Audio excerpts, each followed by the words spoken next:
Hey everyone, welcome back to the Sword and Soul podcast. We're glad you're here today. We're going to dive into part 3 of our series on purpose. We'll be talking about something that hits close to home for all of us, community, and more specifically, church. Whether you feel super connected or kind of like an outsider looking in, we've all wrestled with questions like, where do I belong? Who really sees me? And do I even have a place here? In this episode, I'm going to unpack the spiritual side, how God intentionally places us in a community, what Scripture says about being a part of the body, and why it's just not a Sunday thing. And I'll be looking at it through a mental health lens, how community shapes our identity, helps us heal, and gives us a sense of purpose, because we weren't made to do life alone. Before we get into it, I do want to take a few minutes to define communities as we're going to discuss today. And more specifically, we're going to talk about micro-communities. These are small, close-knit groups where individuals have personal relationships and frequent interactions. These can be therapy groups, spiritual groups, small groups, prayer circles, stuff that Matt will touch on today. There's other groups such as men's groups, women's circles, creative circles, family systems, support groups, whether it's AA, grief support, mentor-mentee relationships. These are two-person communities. And also friendship pods or chosen families. So, Jacob, which micro community do you typically see people having the most issues finding their purpose within? I often see issues, obviously, within the family. I mean, we touched a lot on that on the last episode, but it's still true. And another one is finding creative circles, small groups, support groups, or even friendship pods. A lot of men that I see, they just don't have that friend support. They're so focused on the family that they don't take the time to foster relationships with other men, to have that group, or even a second male friend, just one male friend, to have to confide in. It's really lacking in a lot of men's lives. Yeah, I think it's super important for men to have other men to either help guide them, bounce ideas off of, or even still find inspiration on what it's like to be a man. Yeah, one of the things when it comes to men having other male friends is it's a place where you can feel safe. And that's going to be the theme with the topic today, is having a space where you don't feel judged and you can feel safe to talk about whatever you want to talk about and not fear any kind of judgment. Yeah, vulnerability is definitely a weak area for a lot of men to actually open up and show that they have whether insecurities or things that they need guidance on. Yeah, so that's also often mitigated when you find like-minded individuals that you can just be yourself around. Yep. So the first thing I wanted to talk on was that you matter to the body of Christ. You're not just filling a seat on Sunday. You have a role that no one else can fill. God placed you in his church on purpose, for a purpose. One of the biggest things that when my wife and I were looking for a church was a sense of community. The first church I ever stepped inside of was 1,500 people a service, 4 services on a Sunday. There was no community there. We sat in the same seat for 3 months, never saw the same faces, made 0 connections. So we met with our current pastor and talked, and the biggest thing we was looking for was community. So the Bible verse from 1 Corinthians 12:27 says, "Now you are the body of Christ, and each one of you is a part of it." So many people walk into church and just feel completely invisible. Nobody's going to notice I'm here. Nobody cares if I'm here. Is anybody even going to take notice to me? Yeah, I experienced that in a church I used to go to, and it was a large church, and 1,500 was probably pretty close to the average service, and they did 2 or 3 back to back, and it was cliquey, and it was really hard to find that community within that church. Yeah, in my current church, we have about 400 a Sunday that's split between 2 services, and it's still a decent turnout, but it's enough to where you recognize faces, you say hello to each other, you know who's going to sit where, and if there's a new face, it's usually recognized. Yep. And it also says that Scripture makes it clear that you're not accidental. You're a part of something living, something sacred, and the church isn't complete without you. And my thought with that is the day that you first choose to show up to church, God put it on your heart for a reason. It wasn't a coincidence that you chose this Sunday to show up and hear the message that probably really hit home with you. Yeah, when you find yourself in these micro communities, whether it's church, friend groups, clubs, it's often when you need them the most, but it's also super scary to make that first step. Yeah. Because it's not, I mean, God can push you that way, but I mean, he can't make you do these things. When we're in these new communities and just starting out, it's often very hard to open up and to just put yourself out there. Yeah, one thing I asked one of the pastors at my church, because I feel like I'm super on fire right now, is at what point in your journey do you go from being fed at church to being the one feeding? And I finally, within the last 3 to 4 months, feel like I'm the one that's wanting to feed people now. I'm looking for the new faces. I'm looking for an opportunity to introduce myself and make that person feel like, hey, I was noticed today. Yeah, and also, it's not when you say go from being fed to feeding, that's not something that you just transition from one to another and that's just where you stay. Well, it's There's constant gonna back be and forth. right, exactly.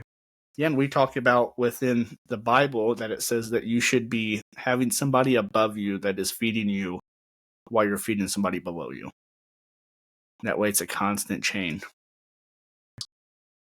Yeah, I mean, my work, you always want to be around somebody that is above you in skill, so you're learning from them, and also someone that you can pass on your information to as well.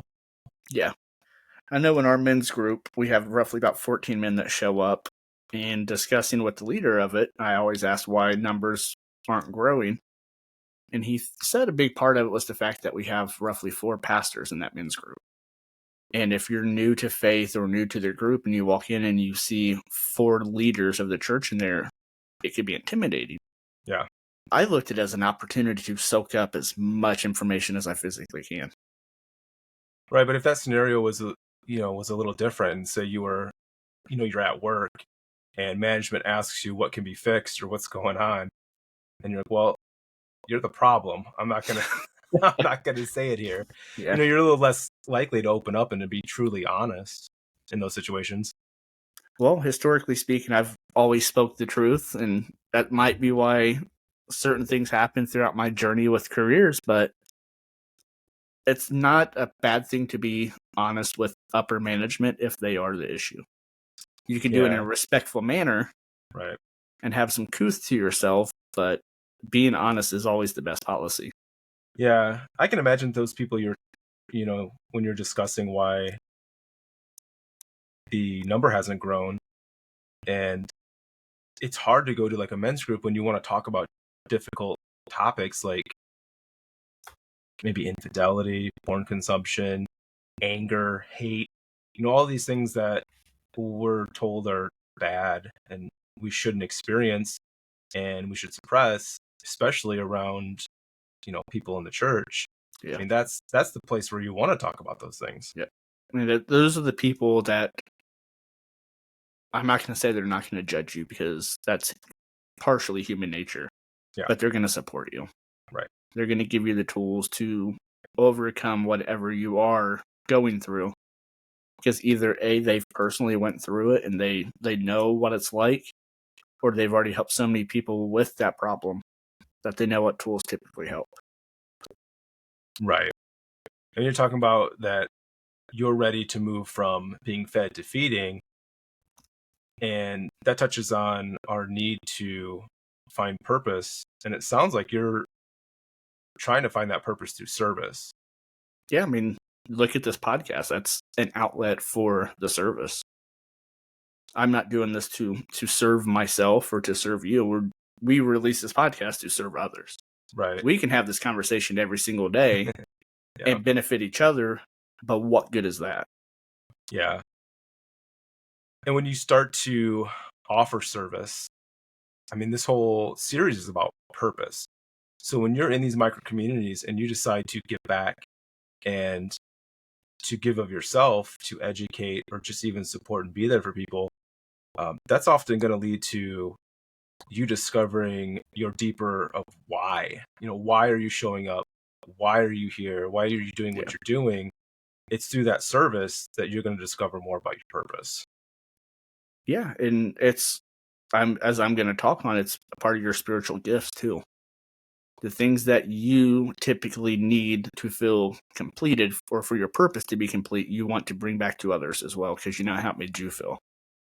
Yeah, and it's this idea that men are supposed to be strong, put on a brave face, and be the providers in many situations, but we still need to be needed. Yeah. And that's also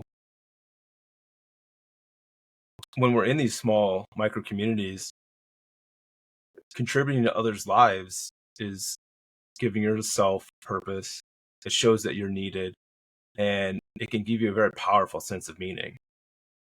Yeah. And once again, it's a bigger picture than us. We're serving others, we're serving the church, we're serving our community, and we're giving back. We're not trying to receive. Yeah, and it's just all this reminds me is that we're just not meant to drift aimlessly in our communities. We're meant to contribute meaningfully to it. And that might not happen off the bat. You might go to these groups and these communities, and you might be the one being fed for a while. And that's okay.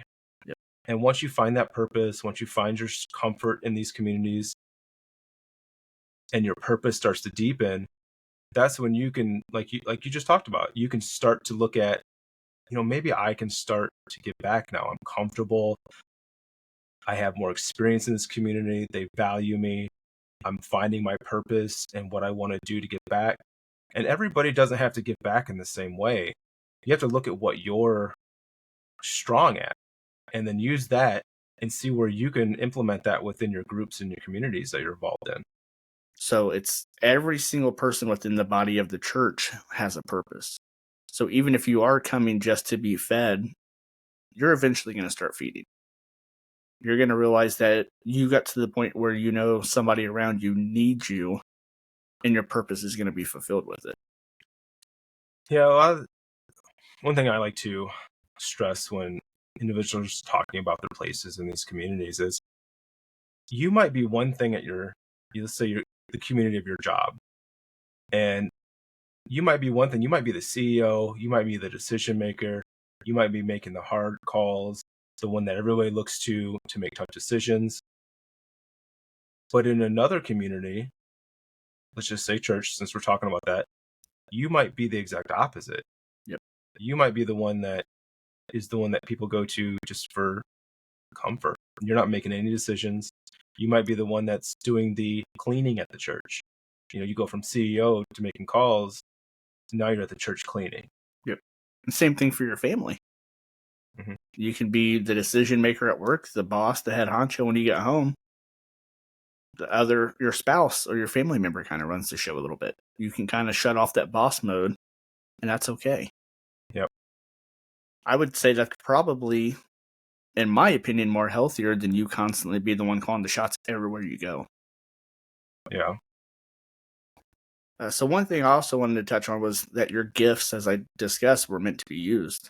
God didn't give you talents or spiritual gifts to keep them hidden. When you serve, you're actually reflecting God's grace to others. 1 Peter 4:10 touches on each should use whatever gift you have received to serve others. So God didn't give you these gifts for you to keep them locked up and for personal benefit. He Yeah. placed something in you that was meant to bless others. Yeah. And that kind of hits a little close to home for me because I spent, 5-6 years working in a level 2 trauma center in the ER. And that was some of my most fulfilling work because I'm seeing individuals at their absolute worst. And being able to be that, that crutch for them for, a few hours was very fulfilling. And then I transitioned more into a professional role with less clinical focus. And I I became depressed Yeah. and lost, and I lied to myself that, this is easy. I'm still helping people in, a roundabout way. And I really just felt bad for myself because I wasn't out there helping people directly. And it was that disconnect that really just weighed heavy on me until I decided to make the plunge back into direct care. And I mean, outpatient isn't exactly as wild as the ER, but I can now help people direct face to face and really impact and help them. Well, as an outsider, the people you're seeing now have chosen to get the help, whereas the people in the ER, somebody has to step in and make that decision for them. Yeah, and it was frustrating, but also rewarding because they don't often choose to see me. I'm seeing them because of something. Yeah. And I mean, that's hard to try to win them over. And I mean, often you don't, but it's definitely a different scenario. Same type of work, but somebody in a different phase of their, as horrible as it is to say, their downfall. Yeah. I mean, in the ER, you're seeing people at their absolute worst. Yeah. I mean, they're just at the end of their mentally, physically, emotionally broken. Yeah. And we talk on that, or I've talked about that with my pastor, because they asked me to come up on stage last year and give my testimony. And I was like, look, my testimony's not mind-blowing. I didn't have a drug addiction. I wasn't suffering. I wasn't going through marital issues. And I was like taking a step back. And I instantly thought, my story is so normal that might be what somebody needs. Exactly. It doesn't have to be groundbreaking. It doesn't have to be Matt hit rock bottom, found God. I was just living my life and God spoke to me. Yeah, when you hear those stories about just the sensational stories about how bad people's lives were and how they turned them around, those are great for views and for shock. But that's really not how most people experience life. That's an outlier. Yeah. But what you're talking about is a lot more representative of what normal people experience on a day-to-day basis. Yeah, and like as me, I look at it like, man, my story's boring.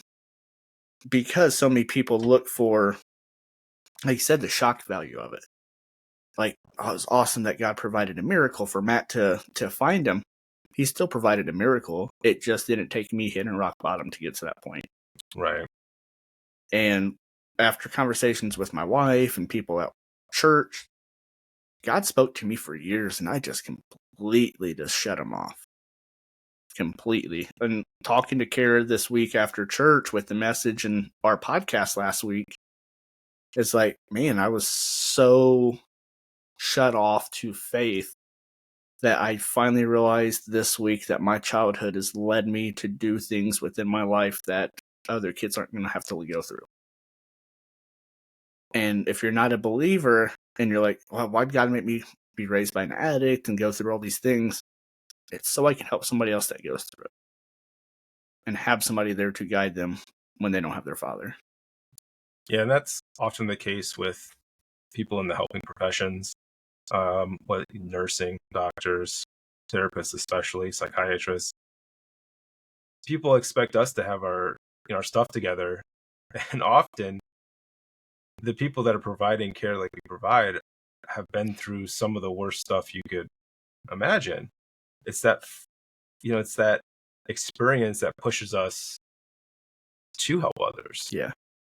It kind of goes back to that joke I've heard it so many times in the last couple of years, and it made no sense to me until now. The person with the worst car on the road is typically the mechanic.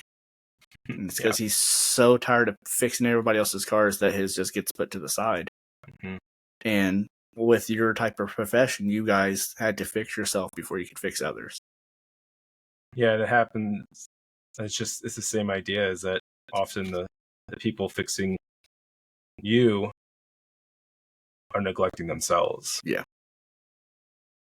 And just kind of the way the counterbalance of life works. Purpose starts with connection, not just an action. Before God wants you to do something, he wants you to just be with him. That's where real purpose flows from, being as close to Jesus as possible. In John 15:5, it says, "If you remain in me and I in you, you will bear much fruit." So what I personally thought God was touching on with this was do everything and anything you can for him. He just simply wants you to be and walk with him and faith with him and communication with him. Purpose isn't something you hustle to earn. It flows from the closeness to Jesus. If you're feeling burnout or directionless or unsure what God has in store for you, just draw closer to him.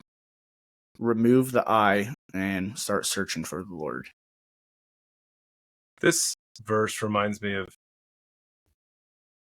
when people talk about their fear of going to new groups, trying to get in with a new micro community, that they don't know what they can provide. They don't know if they'll be accepted. Just show up. There's no pressure. Just be there, be present, and allow yourself to be open to the idea of being a part of that community. And if the fit is right, keep going. And you'll get to the point where you find your purpose and you find how you can get back to that community. And then if it's not for you, find something else. It's not a big deal. There's no harm in going and failing to find connection in that group, because it's the act of just doing it that shows that you're in a place where you want to better yourself. You want to find that connection and start to foster that purpose. But it takes time, and you're not going to find it right away.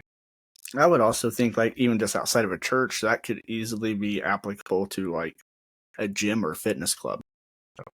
You can walk in and realize that this crowd just is not for me. I'm looking for something more like this, so I'm going to look for that type of niche to fall into. Yeah, and that's the same with therapy. If you don't have a connection with your therapist, they might be great, they might be fine, but you just don't have that comfort, that chemistry where you can feel open and that you could do work with them, then you need to ask them to refer you out. I mean, that's their responsibility to do so. And you don't have to feel afraid. You don't have to feel bad for it. I mean, it happens. And I would rather you tell me our fit isn't good than to waste all this time in a relationship that you're not going to be benefiting from, because therapy isn't forever. Yeah. I mean, it serves a purpose. You're coming to get better and to work on yourself. And if you can't do that in that relationship, then you need to find what you can. So I also just want to remind you that you're part of something bigger than you even realize. Your personal purpose fits into God's bigger mission. Reaching others with his love, you don't just walk this journey alone. So my absolute favorite Bible verse is the Great Commission, go and make disciples of all nations, Matthew 28:19. So your purpose just isn't about you. It's about what God wants you to do through you, alongside with others, to bring his love to the world. You are never meant to live out your calling in isolation. That reminds me of, one of the most important micro communities is your relationship with your partner. And I mean, I got married late, and I was fully okay with living my life in isolation, being alone, being a bachelor. And I had no interest in getting married and living with someone in that way.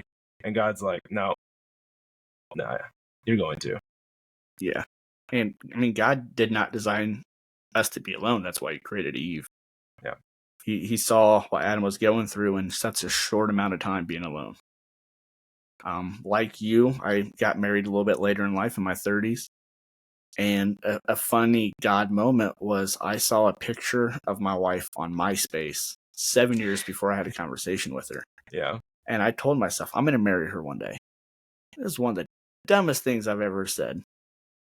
And I ended up talking to her on Plenty of Fish on a dating site. Finally sent her another message on Facebook, come to find out I was catfished with her pictures on Plenty of Fish. Oh, man. And I was so happy because I thought I had a chance with this woman and sent her messages for 7 years. And she finally replied one day. And my instant thought was, what do I do now? Like, I've chased and chased and chased. And now it's like here. And I had to take time to even think about how to reply to a reply. It's still to this day, I bring that up because it's like I chased my wife for 7 years. And I could have saved myself so much heartache, so much trouble if she would have just replied 7 years sooner, but that wasn't in God's plan. Right. For me, it's like the exact opposite. I had known my wife for a couple years, and everyone's like, you guys would be such a good fit. You guys would be such a good fit. And I was like, she is so annoying. All she does is talk. And she's animated, hyper, outgoing, all the things that I'm not, all the things that can annoy me. And I was just so pushing it away, push the idea away. And everyone's like, no, you guys would be great. You could be great. And I was so resistant to the idea. And it was fear. It was fear that I would like her. Because I, deep down I knew. You didn't want to give somebody that power over you. Yeah. And then, here we are all these years later. Yeah, and it's Kara and I, we're similar in so many ways, but different in so many others. And I think that's what keeps our relationship so in tandem. Mm-hmm. I mean, 4 or 5 years ago, I'm telling you about Kara having anxiety, and the first thing you said was, what did you do to cause that anxiety? Because you know how I am. I'm a very hyper person. She's more relaxed. Yep. And I was like, man, that's a strong thing for you to say. It might be because I'm doing this. Yeah. But it's just funny. That's how God had it intended for both of us, you and I. And you can resist it all you want, but God's eventually going to move the cards in the way to where you can't deny him anymore. Oh, yeah. He broke me down for sure. Yeah. And I still remember the day where you texted me and said, hey, look at this ring I bought.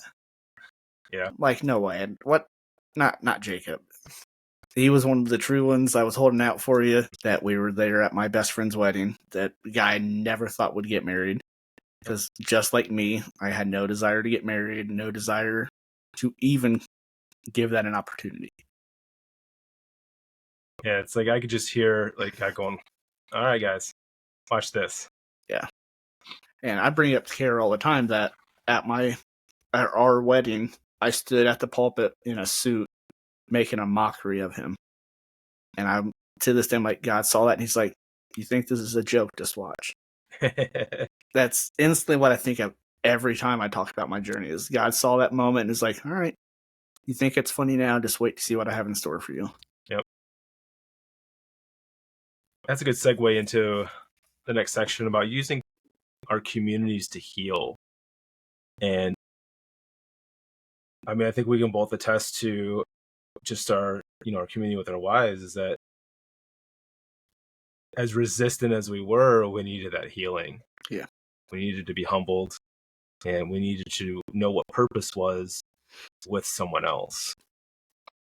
And a lot of people that I see, one of the biggest themes is relational wounds.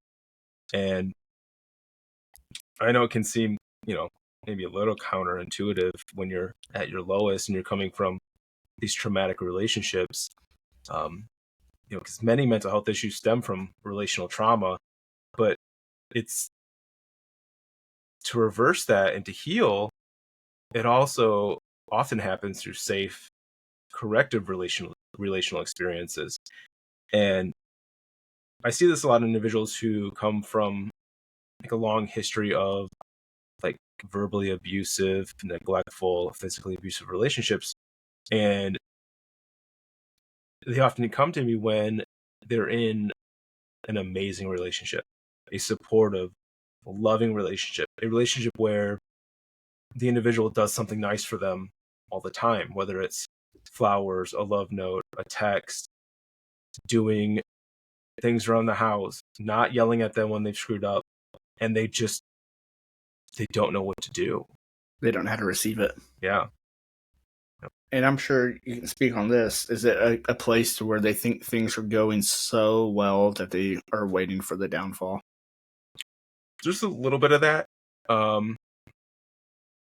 lot of it is they just don't know how to reciprocate the kindness because that's not something that's really in their vocabulary.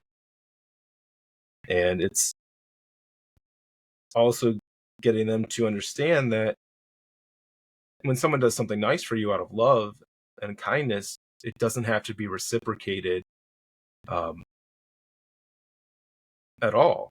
I mean, and it definitely doesn't have to be reciprocated to the equivalent, or even more so to overcompensate for that. Just allow them to love you. And I mean, I experienced a lot of that when I started dating my wife. Is I always wanted to reciprocate in kind, and her thing that she still says now is, just let me love you. Yeah. And she says it to be funny because I'm still resistant. It's just me. But it helps break my thought process on that when she does that silly, just let me love you, and she shakes me and grabs onto me, and it's like, okay, you're right. I need You to and just I let are you. very similar in the place that we kind of came from horrible childhood relationships with our parents. And to have a loving spouse that really just wants to pour into you, sometimes you just don't feel worthy of it. Yeah. To speak on my wife, the type of love that she gives me was something that you dream of, and I always ask, why me? Mm-hmm. My wife steps up in ways that I never expected she could, just because I wasn't around that type of upbringing. And I hope that if I had this conversation with my wife, that she would say the same about me. We have touch on those type of topics, but when you have a spouse that truly just pours into your relationship and you're not used to that, you kind of get shell shocked. Yeah, and it's that, it's that shock that a lot of people just need to learn to accept, and it takes time. You're not going to be perfect. But once they realize that they're safe and that what their spouses are doing is from a truly loving place,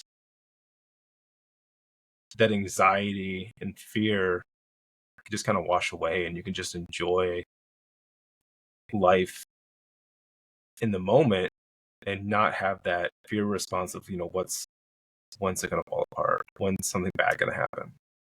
Yeah, it's really the way that God intended it. Yeah. And also in healing, I mean, we talk about, our wives, but there's plenty of other micro communities. And I mean, I preach this to my clients nonstop, and they probably hate me for it, but you need to find groups, clubs, friend groups of like-minded individuals where you can just have fun. Because a lot of people just don't have fun anymore. And whether it's a therapeutic group, a spiritual community, like you talked about your men's group, a recovery circle, it's often when you're in these types of groups that you have these shared experiences with other people, and you realize that, oh, the stuff that I go through, other people go through as well. And that can reduce the shame and your fear sometimes instantaneously. And then being in these communities just normalizes your struggle, and it just says, and lets you know that you're not alone. Because often when we're struggling with stuff that maybe we don't share with others, you get to that point where you're like, you just feel alone, and that's not the case. Yeah, the therapeutic groups that you were talking about, or the recovery circles. My brother just celebrated 6 months of sobriety this past weekend, and I truly contribute a lot of that to he found an AA group that he enjoys being a part of. Mm-hmm. And he goes there and he doesn't feel shamed, and he feels welcomed, and he shows up 6 out of 7 days a week most weeks. Yeah, none of those groups are not positive. Yeah. They can be counterproductive to your sobriety. They can get you involved with other kinds of substances. Yeah. And they can just be negative experiences. And I hear a lot of people say, that's just not for me. Well, no, maybe that group wasn't, or the 5 before it that you were involved in weren't for you. But you got to keep trying. Yeah. And on the topic of healing, a lot of, especially men, we just want solutions. There's a problem, we want a solution. We're problem We need, solvers. yeah, we need the back of a microwavable TV dinner. We need 1, 2, 3, 4 to get this. I'm skipping right to 4. I'm right to 4, and that doesn't work either. But often, like, sometimes healing doesn't require a solution. It's just being witnessed without judgment and being in that safe space. Sometimes that's all you need. And that would go back to your purpose within your work, purpose within your family. That you should come from a place of not wanting to judge the people around you. Yeah, another big component of healing within these micro communities is accountability and encouragement. If you're not held accountable, then it's often easy to just go back into, the depression, the anxiety, the substance use, whatever it may be that you were struggling with, that you went to that community to try to get help with. It's that accountability that's going to keep you on the right path. And with that accountability, if you have a good group, it's going to come encouragement. And men often don't get that encouragement in any of their communities. And I find that with my clients, sometimes encouragement is like, it's not received very well. They might be a little confused by it, but it's finding those supportive communities that challenges your self-destructive patterns with passion and accountability. So from your career, what is one of your go-to methods to keep your clients accountable? For me, it's at the beginning of sessions, I like to just go over what we talked about, what I asked you for your homework. And I like to hit the bullet points from the last sessions. And I don't let things slide.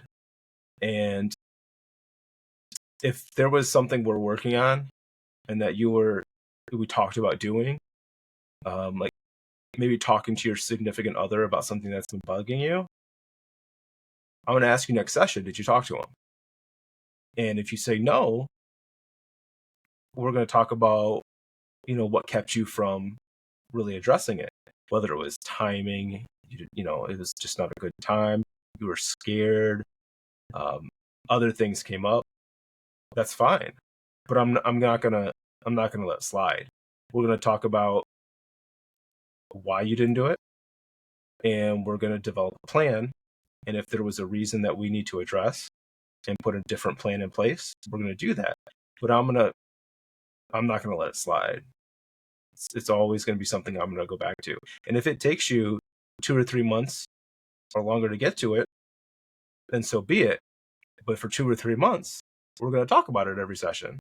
Yeah, break down the wall. Yeah, absolutely. Well, Jacob, I think this was a really good dive into the communities in the church, and still relating your purpose to the previous 2 episodes that we had as well, because they do kind of build off of each other. Because purpose it's part of your everyday life from the time you wake up to the time you go to bed. Yeah. So, from the Sword and Soul podcast, I just want to thank you for tuning in. I just want to remind you that we're on Facebook, Instagram, TikTok, and Spotify. Next episode, we're still going to be talking on purpose. So I want to thank you guys for tuning in.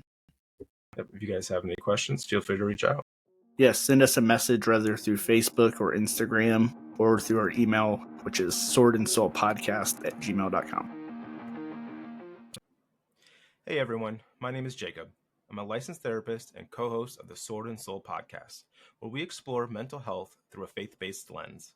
This podcast offers spiritual encouragement and mental health education for informational purposes only. It's not a substitute for therapy or medical advice, and listening does not create a therapist-client relationship. If you are in crisis, please call 911 or present to your local emergency room. The full disclaimer and a list of mental health resources are available in the show notes.